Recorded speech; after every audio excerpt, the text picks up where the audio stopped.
রাজধানী ঢাকা এখন বিশ্বের সবচেয়ে দূষিত শহরগুলোর তালিকায় শীর্ষস্থানে উঠে এসেছে। আজ সকাল 10:11 Dhaka air quality index score 269 record করা হয়েছে, যা অস্বাস্থ্যকর পর্যায়ে রয়েছে। এই অবস্থায় নগরবাসীর স্বাস্থ্যের উপর নেতিবাচক প্রভাব পড়তে পারে, বিশেষ করে শিশু, বৃদ্ধ ও রোগীরা স্বাস্থ্য ঝুঁকিতে পড়তে পারেন।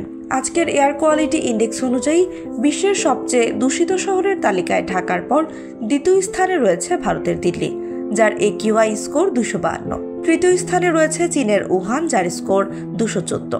এই শহরগুলোতেও বাতাসের মান জনস্বাস্থ্যের জন্য অত্যন্ত ঝুঁকিপূর্ণ অবস্থায় রয়েছে।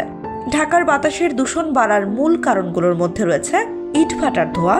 শহরের আশপাশের অসংখ্য ইটভাটা থেকে নির্গত কালো ধোঁয়া বায়ুর মানকে উল্লেখযোগ্যভাবে খারাপ করে তুলছে। যানবাহনের ধোঁয়া, পুরনো এবং অযোগ্য যানবাহন থেকে নির্গত ধোঁয়ায় কার্বন মনোক্সাইড ও নাইট্রোজেন ডাইঅক্সাইডের মাত্রা বেড়ে যাচ্ছে। নির্মাণ কাজের ধুলো, ঢাকার বিভিন্ন জায়গায় চলমান নির্মাণ কাজ থেকে সৃষ্ট ধুলো বায়ু দূষণে বড় অবদান রাখছে।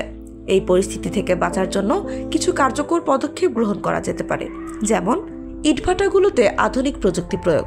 ধোঁয়া কমানোর জন্য ইটভাটাগুলোতে পরিবেশ বান্ধব প্রযুক্তি প্রয়োগ করতে হবে। পরিবেশ বান্ধব যানবাহন চালু করা, বিদ্যুৎ বা CNG চালিত যানবাহন চালু করে দূষণ কমানো সম্ভব।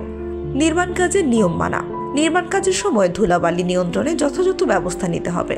বৃক্ষরোপণ বৃদ্ধি, শহরের আশপাশে গাছপালা রোপণ করে বায়ুর মান উন্নত করা সম্ভব। জনসচেতনতা বৃদ্ধি, নাগরিকদের সচেতন করা এবং দূষণ কমাতে সক্রিয় ভূমিকা পালনের আহ্বান জানানো জরুরি। ঢাকার এই বায়ু দূষণ জনস্বাস্থ্যের জন্য দীর্ঘমেয়াদী হুমকি তৈরি করছে। এখনই ব্যবস্থা না নিলে এই পরিস্থিতি আরও বিপজ্জনক হয়ে উঠতে পারে।